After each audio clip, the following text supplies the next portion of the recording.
Good morning, and I'd just like to add my own welcome to that of Minister Johnston.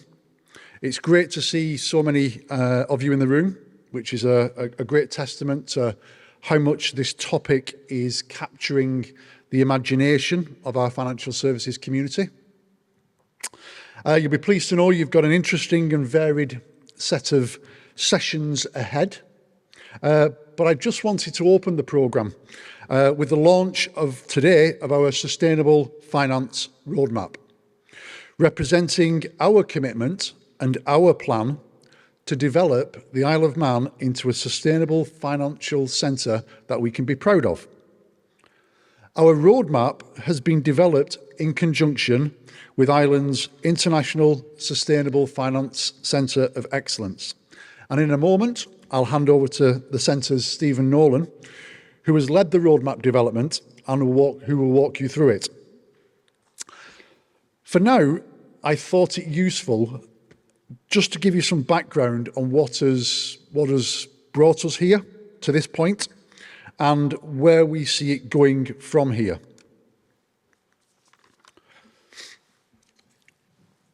What is sustainable finance? It's an interesting question because the landscape is constantly evolving. And I'm not sure there's a homogeneous definition.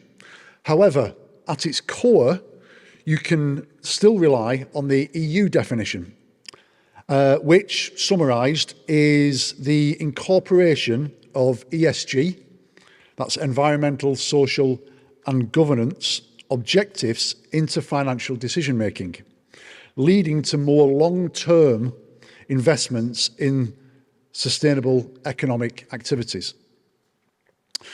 You'll see and hear from some of our speakers today on the breadth and depth of exciting opportunities that are evolving. But needless to say, it's now developing way beyond simply finance for climate-related benefits. So I won't steal their thunder by dwelling on this slide too much longer. The key project drivers.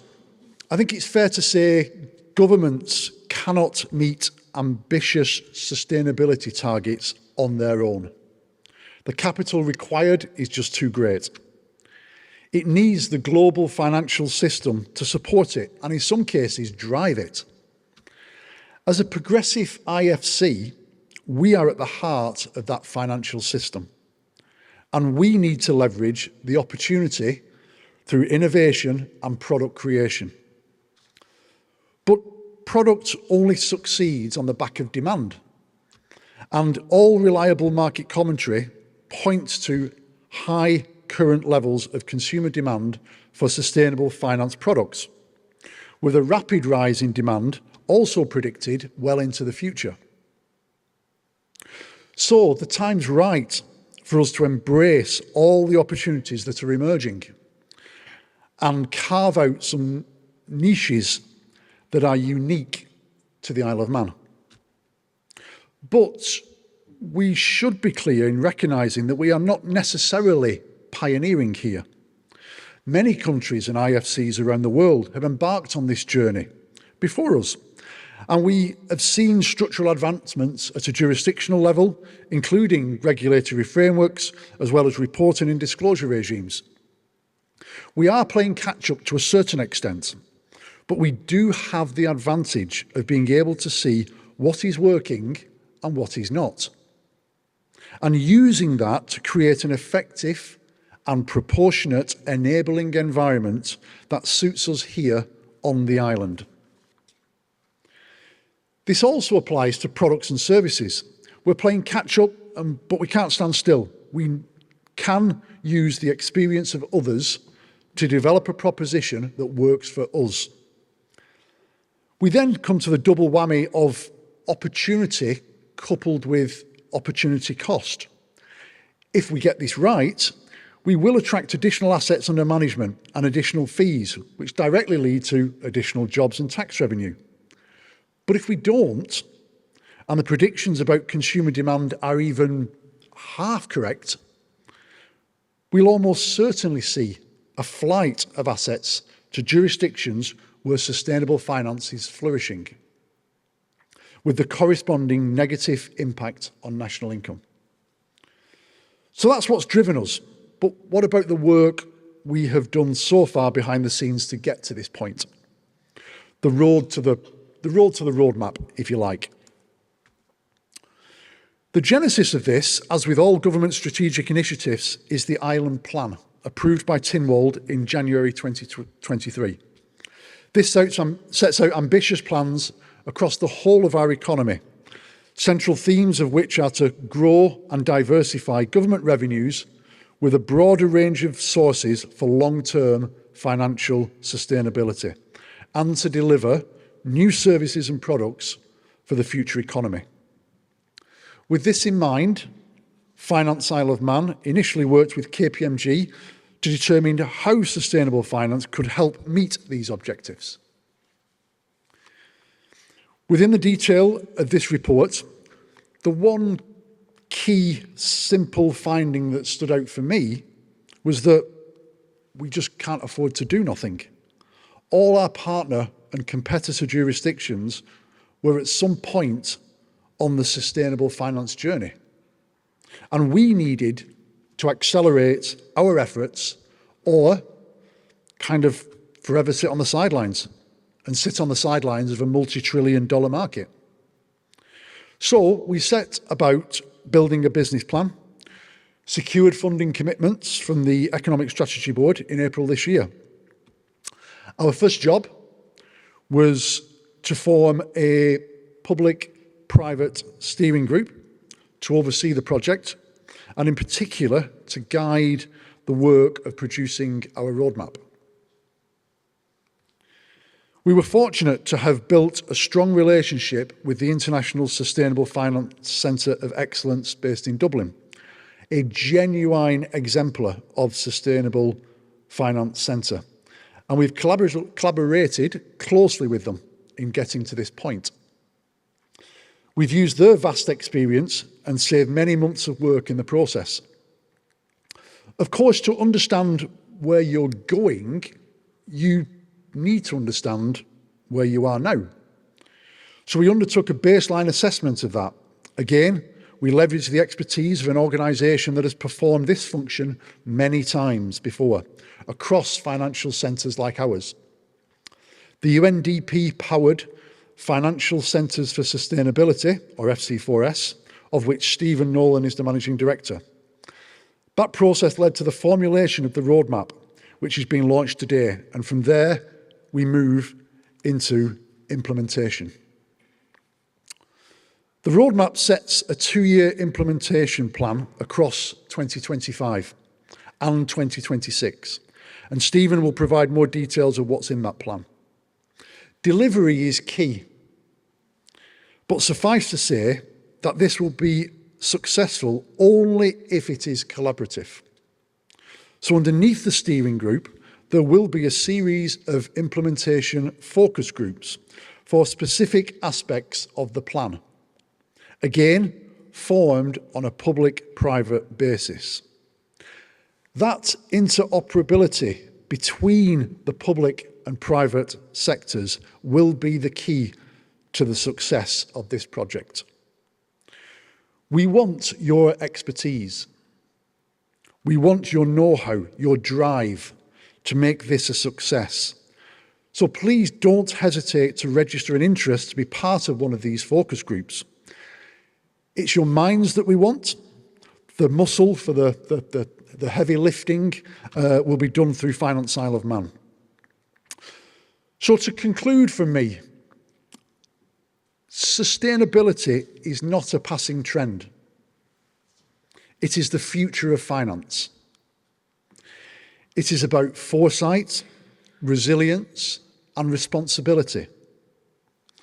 It is about recognising that our financial success is intertwined with the health of our planet, environmentally, socially, and economically. So, let us commit to integrating sustainability into every aspect of our work, to investing in the future and to leading by example. Together, collaboratively, we can build a more sustainable and prosperous world. And with that, I'll hand over to Stephen to reveal the roadmap itself.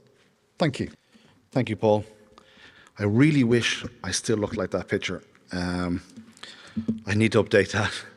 So look, it's an absolute thrill to be here with you all today. I'm just going to take a few minutes to talk about the roadmap, but if I may, just in advance before I kick off, this has been a very, very enjoyable experience, working with Finance Isle of Man and with the steering committee chaired by Greg Easton. It has been really enjoyable. It's been fantastic in terms of the access to the leading players on the island. I see Steve Hull over there in the different department, just being able to reach out and during the development of the roadmap, realise how much is actually going on the Isle of Man in this area. And a lot of that driven from the policy side, again, Steve and his team are doing. There's tremendous work going on in the area of climate sustainability as defined under the Climate Act and the Climate Action Plan. That's a starting point. I also want to highlight, if I may, at the risk of embarrassing the Finance Isle of Man team, obviously led by Michael as CEO. Really, again, enjoyable experience working with Michael, Paul, Mike and the team. And Brad, I must say, wherever Brad may be, I just love your design work. Just watching Paul's presentation there, it's just really excellent. So to Dina, Linda, Laura and Brad, also really enjoyed working. And as we all sit in this room today, you know, it takes a lot of work to get us all in a room like this. You're obviously given time, so you're committed to the agenda. You want to learn more about the agenda, but also the team behind getting us all here. So to Dina and the guys, just a big congratulations. I must also, if I may, highlight the support from the regulator, Bettina, and her team, Andrew, Sean, and colleagues, because at the end of the day, you'll see through the roadmap, if a supportive regulatory environment is not there, we're not going to go far as an island on this agenda, despite best efforts. So absolutely fantastic working with FSA. And as I've already mentioned, Greg and fellow members of the steering committee, as I said, a very enjoyable experience. I deal with 44 financial centres around the world and 39 insurance regulators as part of my day-to-day job. And this has actually been a kind of a release for me as well to be back working on strategy and more forward-looking. And as Paul said, maybe starting slightly behind, but a lot of work has gone already around the world. So you can actually quickly learn what best practice looks like. You can quickly learn to say, well, let's not do that because it hasn't worked in other jurisdictions. So that's a big advantage that Isle of Man has. I'd also like to note that without the support of the Treasury Department, none of this work would have been possible. They have funded this, as Paul mentioned, under our programme. And unusually, and I actually think this is the only example I've seen from a financial centre level at a global level, unusually, the guys secured a 3-year budget. So allowed for the work this year to take place, the analysis, the setting of the roadmap, and then obviously, as Paul mentioned earlier on in his few remarks, give support for the next 2 years. That's fantastic to have that. And do you know what? More resources will probably be needed over those 24 months. Private sector support can be crowded in. Like today, we've seen Zurich and PwC also sponsor this event. But that leadership shown by the Treasury Department is key and has enabled this work today.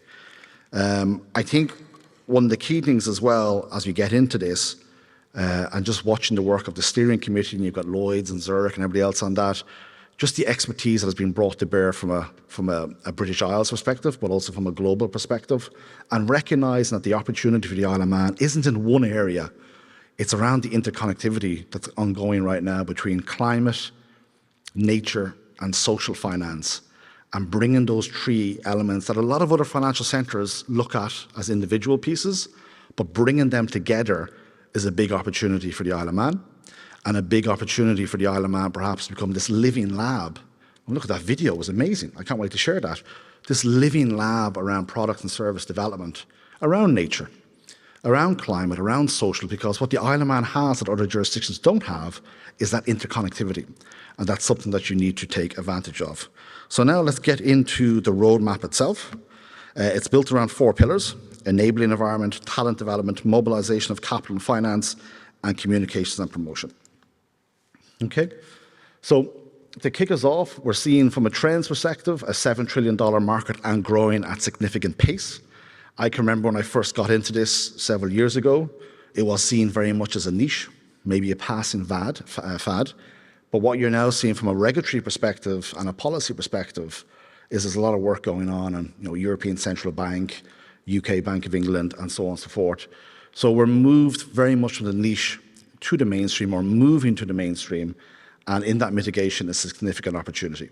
So in a large degree, when we look to the future, the sustainable finance operating system has been built, or is continuing to be built, but in the main it's been built. So if you look at that within an EU perspective, you've got the taxonomy, you've got the norms, you've got standards. That's all now coming into play. And a lot of the work in recent years has been focused on compliance and risk management activities at the firm level. The opportunity the Isle of Man has is to look at that, take advantage of the best practices. Under Pillar 1 is to put some of those activities in the regulatory environment into play, but build for that future piece around product development and service innovation.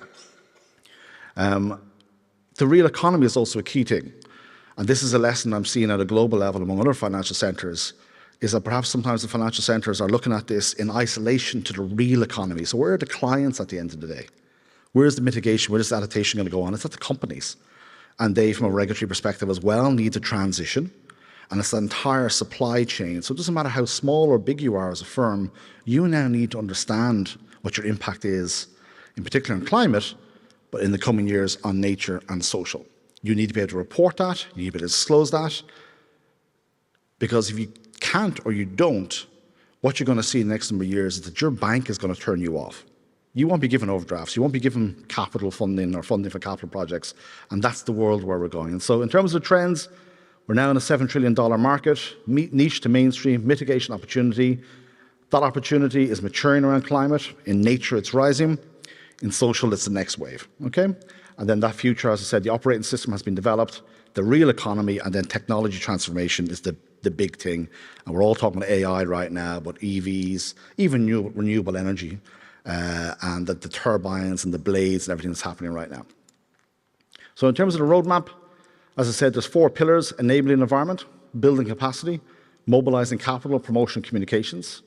And so when we look at the first one, the enabling environment, it obviously builds upon the existing regulatory environment here on Ireland by reviewing and updating legislation and regulatory guidance where necessary to accelerate the growth of sustainable finance. And as I said, really enjoyed working with the FSA on this and what they may do. We come to that in a moment. Building capacity. You're all here from private firms or policymakers. There is a war for talent going on right now in the area of sustainable finance. You're either upskilling existing staff or you're trying to bring in new headcount. There aren't a lot of people out there yet in terms of sustainable finance experts. So if you have them, hold on to them tightly. But there's a big opportunity here on Ireland to build out that capacity within the several thousand people that already work within the financial services. So that is Pillar 2, and that will really underpin Pillar 3, which is mobilising capital.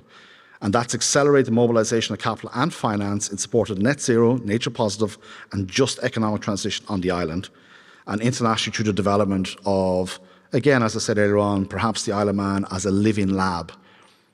Small enough, but sizable enough, that firms here can partner with international firms within that regulatory environment, within the work that Steve and colleagues are doing on the Climate Action Plan to develop new products and services that could then be exported elsewhere and perhaps managed here. And a big opportunity there is in the nature space. And then obviously promotion communications, part of what we're doing here today, part of what we did on the 8th of August is raise awareness of the Isle of Man sustainable finance priorities, commitments and capabilities. I'm at COP29 next week. I'm looking forward to talking to people about what the Isle of Man have just done as the newest member of FC4S. We have the Minister in Dublin in a few weeks. He will be with the City of London and other financial centres from the British Isles speaking about the roadmap. So there's several opportunities before we break for holidays whereby the Isle of Man will be promoting what they're doing. And then obviously this day, the Sustainable Finance Day under Dina's leadership, will become an annual event. And that annual event is not, again, hosting an event for the crack. It's about being very transparent about progress or not against the roadmap and the various different pillars and the actions. So here we are in terms of the actions itself. So action 1, which is cross-cutting, and this represents best practice at a global level, There is a steering committee that Finance Isle of Man have brought together under Greg's leadership, but you then take a next step, and that's the establishment of the Isle of Man Sustainable Finance Initiative. And again, under the Finance Isle of Man leadership, but that just goes a little bit bigger. And I think what Paul said a few minutes ago, there's going to be various different work streams. If you want to get involved, get involved. But again, it represents best practice. So that's, as I said, under the Finance Isle of Man aegis. But that's really important that we now build on this steering group and have a dedicated initiative for the Isle of Man in sustainable finance, as I said, represent best practice.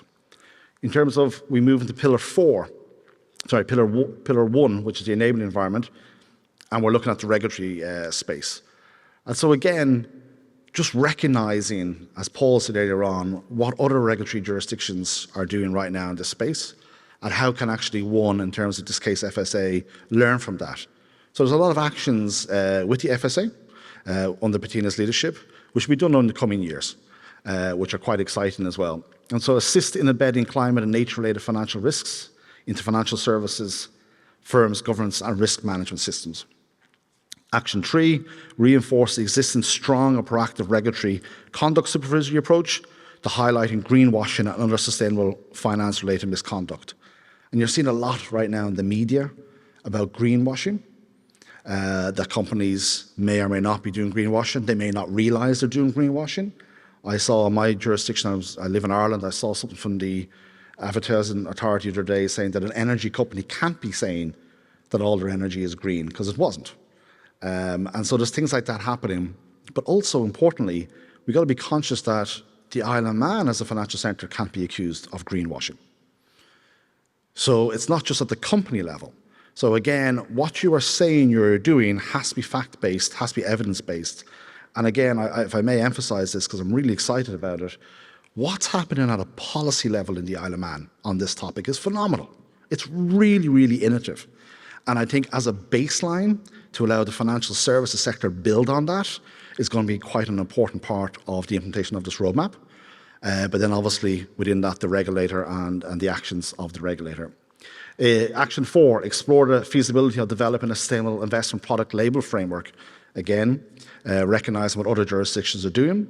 There's a lot of analysis has gone on about the labelling and what does best practice look like. And most importantly, what should not be tried because it hasn't worked in other jurisdictions. So again, that's with FSA.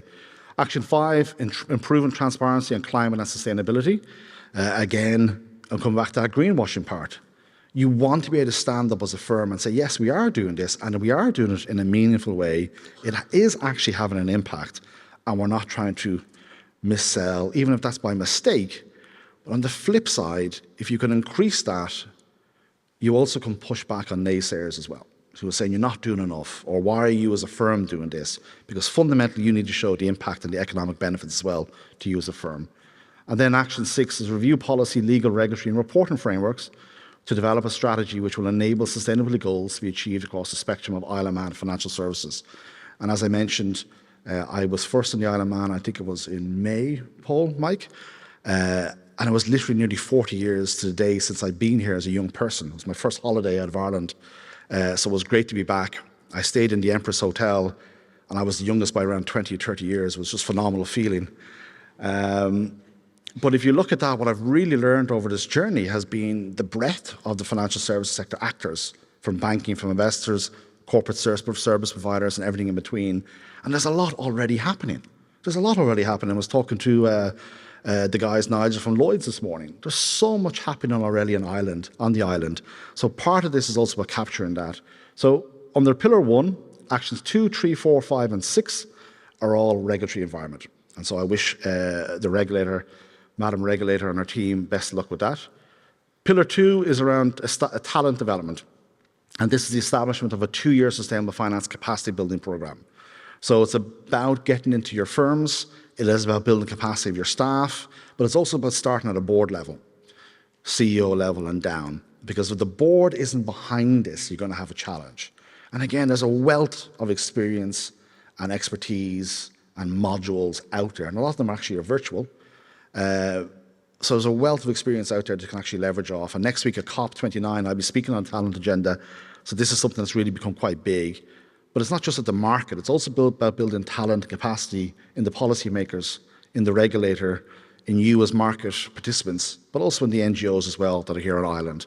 That's going to be a 2-year programme, and the goal is to hit around 30% of employees within the financial services sector on the island within 2 years are upskilled in some shape or form around sustainable finance. And that's a great target that can be reported against next year and obviously the year after. And that will be significant investment. When we get into the third pillar, which is around mobilising of capital and finance, position the Isle of Man as a leading nature finance hub. So this is the next wave as per my first slide. And this is going to be a big deal in terms of nature and biodiversity. And it's again, through this exercise, recognising the interconnectivity of climate, nature and social, how they all interconnect, and how as a financial services sector you can take advantage of that. And if I just go back to the video, you can actually see from a nature perspective, this is a slam dunk for the Isle of Man in terms of nature finance. We've just come out of COP16 last week, that was in Colombia, in Cali in Colombia. It's all about finance. It's all about finance. And as we shift and as we transition, a financial centre that can set itself out credibly as a leader in nature finance will win a lot of business in the future. And if you then look at that, what underpins that, it's the fact that the Isle of Man is the only whole nation UNESCO biosphere. There's over, I think, 800 biospheres that UNESCO has identified globally and around the world, I think 135, 136 countries. The only one that's a whole of is the Isle of Man. So at a minimum, the first starting point in Q1 next year is reaching out to UNESCO and saying, hey, how can we actually work through this network of biospheres? They need capital and finance as well, and that could potentially underpin. But that's a huge opportunity that the steering committee identified.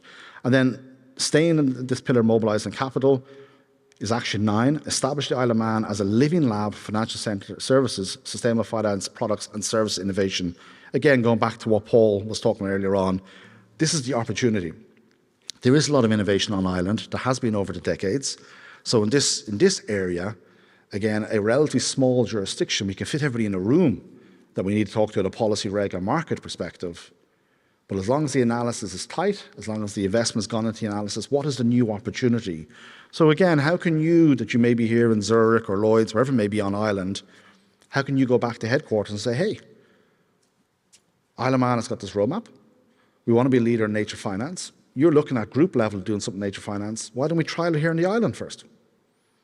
So that's, again, trying to link those two actions together on the third pillar. And then finally, Action 4, promotion communications. There's no point doing this if people don't know about it. So deliver a coordinated public-private campaign to promote the Isle of Man's efforts in advancing sustainable finance, including the hosting of an annual Sustainable Finance Day, which again, I'm absolutely thrilled to be here today. The room is packed. What a fantastic venue. We will build on this collectively because I'm going to remain a member of the steering committee over the next 2 years. We can build on this collectively to make this bigger as an annual event, but again, being very transparent about progress or not, where are the obstacles and how do we get above them in the coming years. So they're the pillars that are brought together. I'm absolutely delighted the way they've been put together like that. It's quite a simple 10-point action plan for the Isle of Man that's coming out of the roadmap. But as you can all imagine, getting to that point took several months of effort, several months of negotiation under the leadership of Greg as chair and supported by Michael, Mike and Paul. That's the roadmap. There's a lot of work required over the next 2 years. It isn't going to be easy. There are going to be challenges, but we need to move at pace to unlock the capital required to meet the challenge of this agenda, and as Paul pointed out. So in closing, I just want to thank everybody, as I did earlier on, in supporting the development of this. I've built some great relationships and I hope some friends as well in the last few months. As I said, I'm looking forward to welcoming the guys to Dublin in a few weeks, where the Minister will also launch the roadmap internationally as well. And I think, Paul, during that day, we're going to be formally welcoming the Isle of Man as the latest member of the UNDP Financial Centres for Sustainability. You're an observer now, and I look forward to actually having that happen in Dublin. Thank you very much.